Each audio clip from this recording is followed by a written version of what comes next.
plek. Ap salye tout moun talo otantik yo. Moun salye la deja, dewe nou eti figi sa, an gete wè ki atis sa yo. Moun san ap di la. An ben di mpou lop koun ya wè. E zami kon go virus de yo an ap di, pase di nou proteje tet nou, lave men nou. Lave men nou. Lave men nou. Lave men nou tout moun, ne kon salye deja.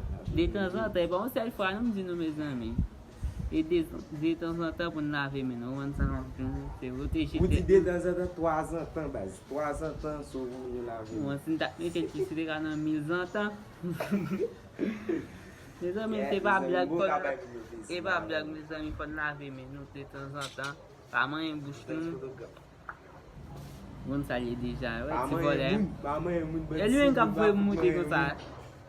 Pa man yon moun nou si moun do. Non, Si da la kay di. se pale to fola, Stay da my po home. ya. Stay in my home.